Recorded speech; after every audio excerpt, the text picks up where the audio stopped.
Welcome to MK Intel दोस्तों, channel में आपका स्वागत है। आज फिर से आपके लिए एक बढ़िया वाला शेयर लेके आया हूँ which is a multibagger as per my understanding. और मैं कम से कम आने वाले 3 से 6 महीने में उसको डबल होता तो देख ही रहा हूँ। और अगर सही चला तो मार्केट ने साथ दिया तो ये 3 गुना 4 गुना भी हो सकता है। बाकी आपने फ्राइडे को जरूर पैसा कमाया होगा। आई एम श्योर लेवल्स ने फिर से अच्छा सा काम करा। और जैसा मैंने कहा था कि मार्केट अभी फिलहाल गिर नहीं रही है और ये डरा रहे हैं। ध्यान रखिएगा, मैं फिर से कह रहा हूँ, डरा रहे हैं, आपसे माल निकलवा रहे हैं। Be cautious. हालांकि इस बार आज एफआईआर और डीआईएस ने दोनों ने सेलिंग करी है, मगर दिखाता हूँ कि क्या करा। तो let's start the video. Before we start I request you to go through the disclaimer. जरूरत हो तो वीडियो को पॉज करके पढ़े। देखिए आज क्या करा फ्राइडे को मार्केट में। एफआईआर ने बेचा माल, डीआईएस ने भी बेचा। एफआईआर ने कितना बेचा? 8 करोड़ 79 लाख, 8.79 करोड़ का माल बेचा। और डीआईएस ने बेचा 668.74 करोड़ का, जिसके साथ मंथली फिगर जो है वो पहुंचकर एफआईआई की बाइंग की नेट में अभी भी 19,726 करोड़ से ज्यादा की। और वहीं डीआईआई ने जो सेलिंग करी है उसके अगेंस्ट में वो सिर्फ 6,786 करोड़ के करीब है। अब उसके साथ जो एनुअल फिगर है उसके बीच में जो एफआईआई की सेलिंग और डीआईआई की बाइंग का गैप था वो कम होता जा रहा है धीरे धीरे। हालांकि अभी भी काफी बड़ा है। तो एफआईआई ने अभी तक जो इस साल जनवरी से लेकर अभी तक बेचा है वो 2,70,246 करोड़ से थोड़ा ज्यादा।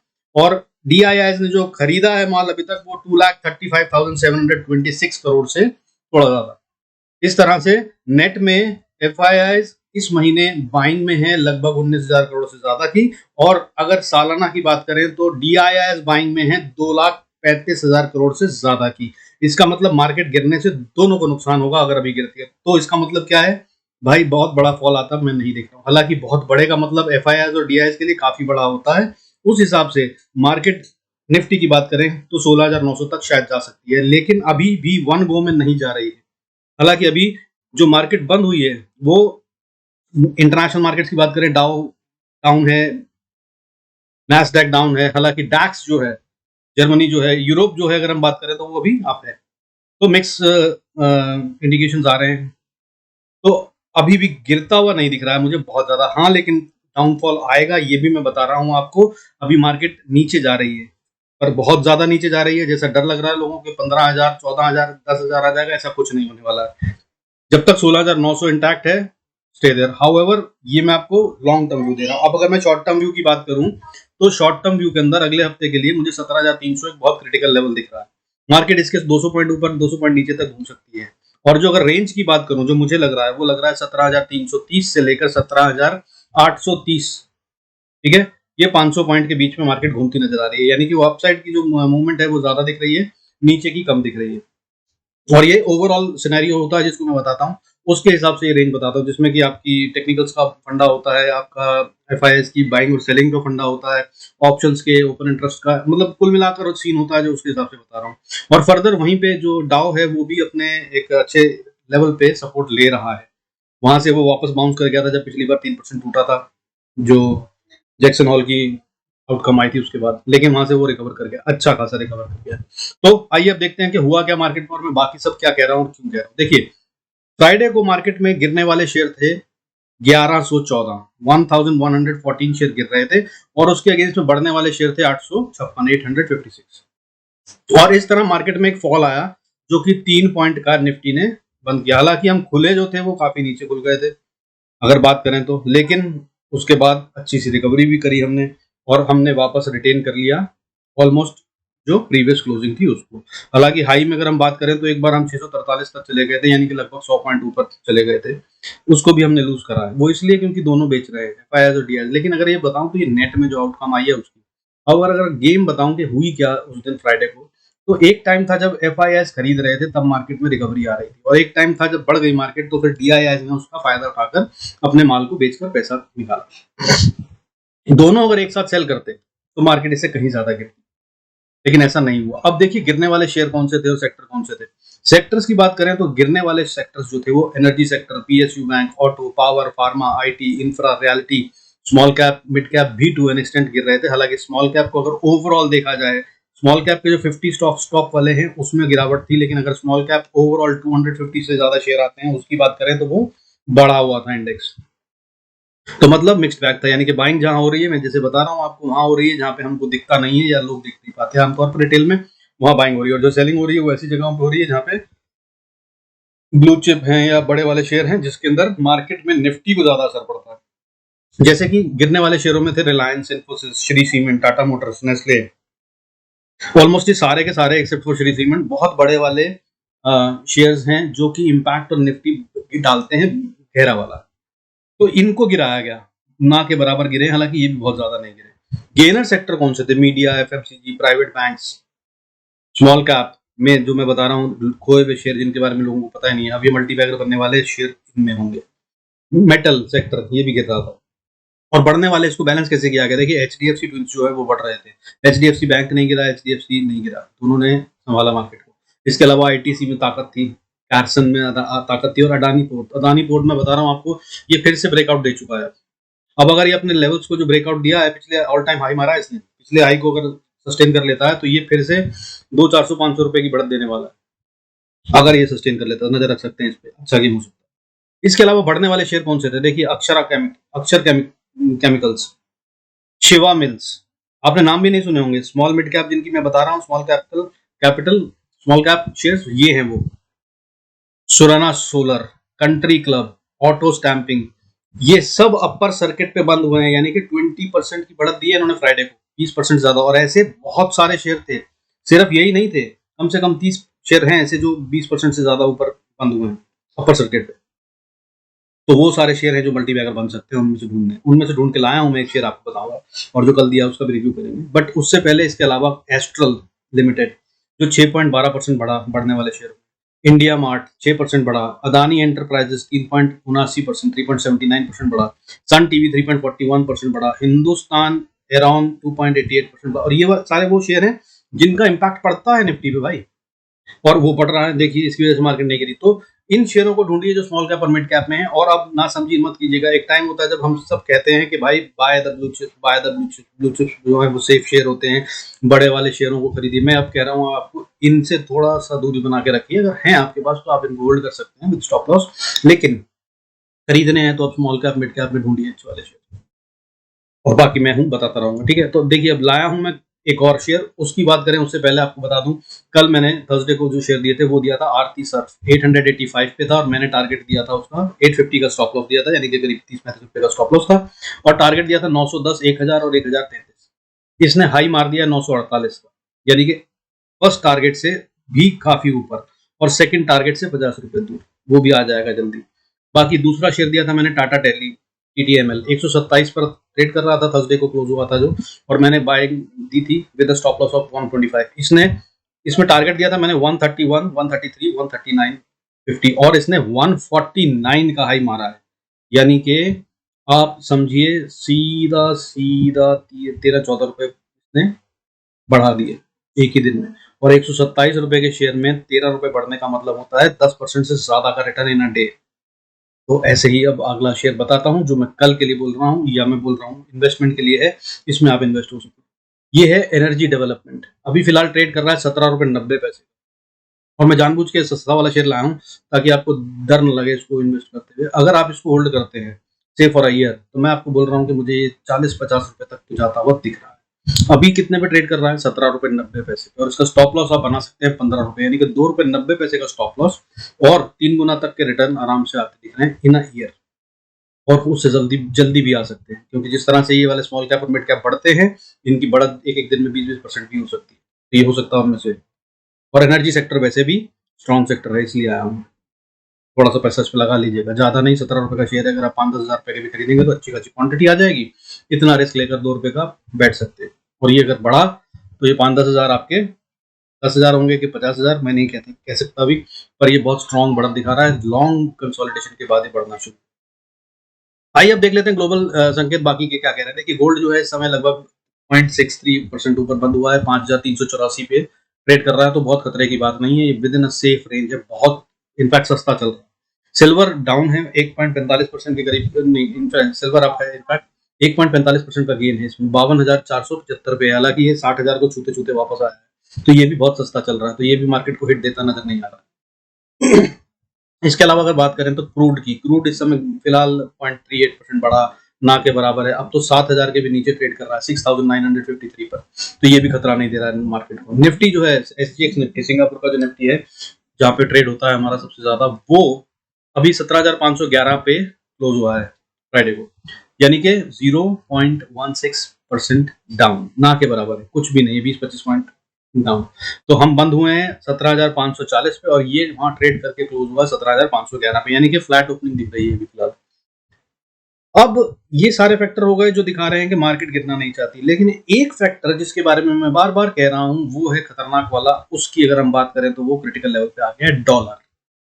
डॉलर 80 रुपए से ऊपर ट्रेड कर रहा है। अगर ये 80 रुपए के ऊपर ट्रेड करता रहा तो मार्केट में एक अच्छा खासा फॉल 500-700 पॉइंट का आराम से आ जाएगा, बिल्कुल आ जाएगा। और ये 80 रुपए के ऊपर ट्रेड करता है तो हमारी इकोनॉमी को भी बहुत हिट देगा, और बहुत सारे स्टॉक्स हैं जो हिट पा सकते हैं, जिनमें कि आईटी भी एक टॉप सेक्टर हो सकता है। आईटी हालांकि अभी भी बहुत पिटा हुआ है, मुझे लग रहा है कि ये डाउन बॉटम बना चुका है और ये कभी भी ऊपर फटने को तैयार हो सकता है। तो आप शेयर टीसीएस हुआ, इन्फोसिस हुआ, एचसीएल हुआ, इन पर नजर रख सकते हैं। टेक महिंद्रा बहुत स्ट्रॉन्ग दिख रहा है दोस्तों, आप लोग अगर चाहें तो इसमें भी आप खेल सकते हैं। मुझे ये दिख रहा है कि बहुत जल्दी ऊपर पड़ेगा, एक 10 रुपए 20 रुपए का स्टॉप लॉस लगाकर आप इसमें अच्छी खासी बढ़त की उम्मीद कर सकते हैं। 150-200 रुपए आने वाले एक हफ्ते में भी दे सकता है। नजर बनाए रखिएगा टेक महिंद्रा पे भी। जो मैं शेयर देता हूँ वो रोज साथ चलते हैं, काम करते हैं, आप जानते हैं। आप देख सकते हैं पिछला रिकॉर्ड, जरूर देखिएगा पिछले वीडियोस को, मेरे लेवल्स को, और ट्रैक कीजिएगा परफॉर्मेंस को। ठीक लगे तो इन्वेस्ट कीजिएगा और पैसा कमाइएगा। आइए अब चलते हैं, देख लेते हैं क्या निफ्टी और बैंक निफ्टी को, और उसके चार्ट्स को कल के लिए क्या लेवल ट्रेड करने हैं मंडे को।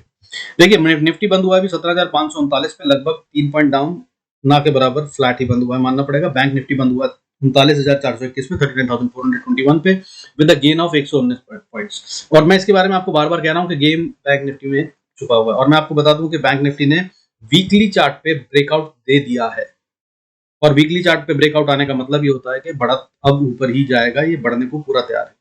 हालांकि अभी ब्रेकआउट के बिल्कुल पास होकर खड़ा हुआ है, अगर ये इसको सस्टेन करता है इस हफ्ते भी, यानी कि सेकंड क्लोजिंग आ जाती है इस वीक की, फ्राइडे की क्लोजिंग बहुत इंपॉर्टेंट होगी, अगर वो आ जाती है और वो किसी भी तरह से 39,500 के ऊपर ही बंद हो जाता है, तो फिर आप समझिए कि हम बड़े वाला मूव देख रहे हैं, जिसका मतलब ये है कि 39,500 से 40,000 तो यूं ही आ जाएगा, और उसके बाद 41,000 और 42,000 के गेट खुल जाएंगे। वो रेंज में बताता रहूंगा। तो क्रिटिकल लेवल अभी क्या है, जो नीचे ना चला जाए, बैंक निफ्टी हुआ 38,500, इस पर नजर बनाए रखिएगा। और ऊपर की तरफ 40,200 तक मुझे लग रहा है कि अभी आने वाले 1-2 दिन में जा सकता है। हालांकि ओवरऑल संकेतों के हिसाब से, ग्लोबल के हिसाब से ऐसा लग रहा है कि ये ऊपर जाने में भी टाइम लेगा, लेकिन टेक्निकल्स ये कह रहे हैं कि ये तैयार है फटने से। तो आइए चलते हैं, देखते हैं levels. Before we move on there on the charts, request you to go through the disclaimer as per SEBI norms. जरूरत हो तो वीडियो को पॉज करके पढ़ें। आइए चार्ट्स पे लेवल्स बता देता हूं आपको, बिना का कहानी बता चुका हूं। देखिए सबसे पहले छोटी रेंज की अगर मैं बात करूं तो निफ्टी जब तक 17,500 या 490 को नहीं तोड़ता तब तक ये गिर नहीं रहा है। और अगर ऊपर की बात करूं तो जब तक 17,690 को नहीं तोड़ता तब तक ये ऊपर जाने के लिए कोशिश नहीं करेगा, और ये इसी रेंज में भी घूम सकता है।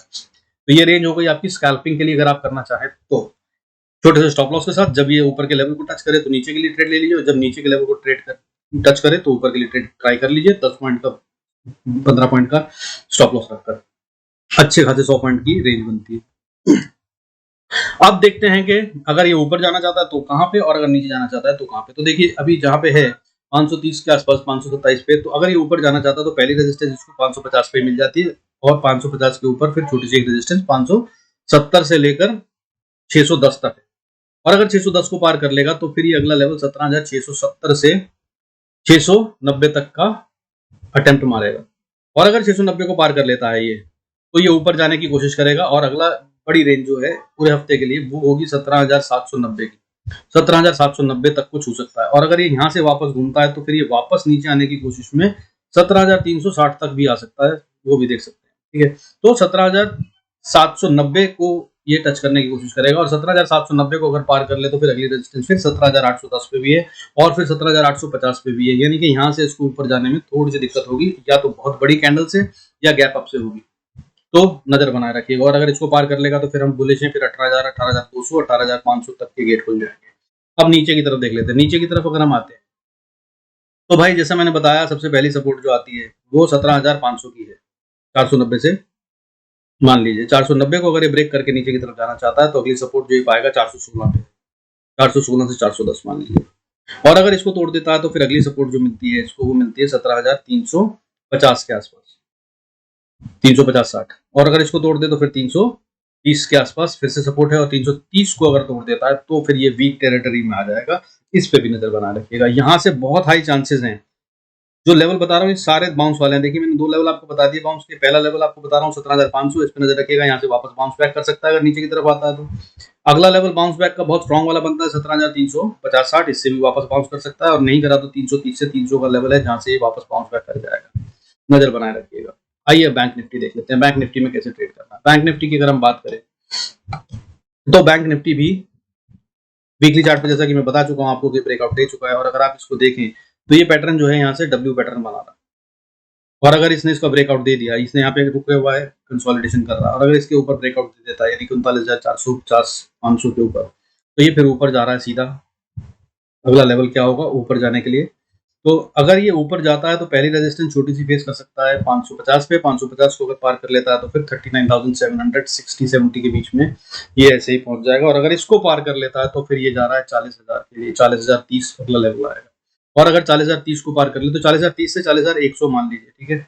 ये लेवल होगा जहां से बहुत हाई प्रोबेबिलिटी है कि अगर ऊपर जाता है तो अगर इसको थोड़ा और टाइम और कंसोलिडेशन करनी है तो यहाँ से वापस रिवर्सल लेगा।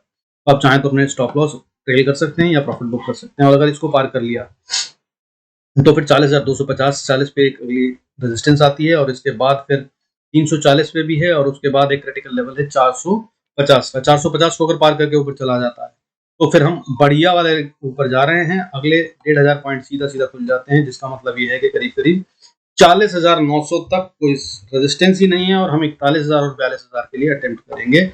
और अगर ये उसकी तरफ को बढ़ा तो ये उससे भी कहीं ऊपर जाते हुए लगभग 42,600 तक पहुंच जाएगा। खैर बड़े लेवल बता दिए, पूरे हफ्ते आप इनको ट्रैक कर सकते हैं।